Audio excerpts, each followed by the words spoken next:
Hello friends, നമ്മുടെ മറ്റൊരു വീട്ടിലേക്ക് നമ്മൾ സ്വാഗതം ചെയ്യട്ടെ. അപ്പോൾ നമ്മുടെ വീട്ടിൽ കാരക്ക ഉപ്പിലിട്ടിട്ടുണ്ട്. അത് ഓവർ ഉപ്പല്ല, നേരിയതായിട്ട്. പിന്നെ നമ്മുടെ ചെനച്ച മാങ്ങ ചെത്തി ഉപ്പിലിട്ടിട്ടുണ്ട്. അതും ചെറിയ ഉപ്പിട്ടുള്ളൂ. നമുക്ക് മുളകും മറ്റേ ഈ ചമ്മന്തിയൊക്കെ ചാലിച്ച് തിന്നാൻ ഭാഗത്തിനാണ് ഇട്ടേക്കണത്. അപ്പോൾ നമുക്ക് ഇപ്പം ഇത് മൊത്തം മുളകൊക്കെ ചാലിച്ച് കഴിഞ്ഞാൽ ഇത്തിരി ഉപ്പ് കുറവുണ്ടെങ്കിൽ നമുക്ക് നമ്മുടെ ടിന്നിൽ നിന്ന് എടുത്ത് കുറച്ച് ഉപ്പിടാം. ആ രീതിയിലാണ് നമ്മൾ ഇതെല്ലാം സെറ്റ് ചെയ്തേക്കണത്. അപ്പോൾ നമ്മുടെ കാരക്കതേ തിരുമി നല്ല മുളകും ഉപ്പൊക്കെ അങ്ങോട്ട് തിരുമി നല്ല അടിപൊളിയായിട്ടുണ്ട് നമ്മുടെ ചമ്മന്തി. പിന്നെ നമ്മുടെ മാങ്ങ, ചെനച്ച മാങ്ങ, അതും തിരുമി സെറ്റ് ചെയ്തിട്ടുണ്ട്. നല്ല അടിപൊളി ചമ്മന്തി. പറയുമ്പോൾ തന്നെ നമുക്ക് വായിൽ വെള്ളം വരും, ഒന്നും പറയാനില്ല.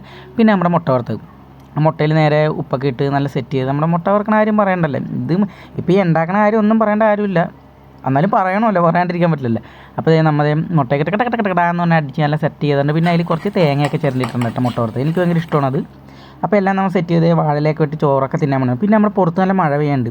ഈ മഴയത്ത് ചമ്മന്തിയും മുട്ട വറുത്തൊക്കെ കൂട്ടി തിന്നാൻ വേണ്ടില്ല, അടിപൊളിയാണ്, ഒന്നും പറയാനില്ല, സൂപ്പറാണ്. സൂപ്പർ ഒരു ഐറ്റം തന്നെയാണ്. അപ്പോൾ നമ്മുടെ ചാനൽ ഇഷ്ടപ്പെട്ട ലൈക്ക് ചെയ്യണം, ഷെയർ ചെയ്യണം, സബ്സ്ക്രൈബ് ചെയ്യണം, കമൻറ്റ് ചെയ്യണം കേട്ടോ. അപ്പോൾ അതേ നമ്മുടെ എല്ലാ സംഭവവും സെറ്റാണ്. അപ്പോൾ ഞാൻ കഴിക്കാൻ പോണേണ്. അപ്പോൾ കഴിക്കണമെന്നും കാണിക്കാൻ പറ്റില്ല കേട്ടോ. അപ്പോൾ നമ്മുടെ ഭക്ഷണങ്ങൾ കയറുന്ന കറങ്ങണ കണ്ടല്ലോ. അപ്പോൾ അടുത്ത വീഡിയോയിൽ ഞാൻ അടുത്തായിട്ട് വന്നായിരിക്കും. Okay, tata, bye by.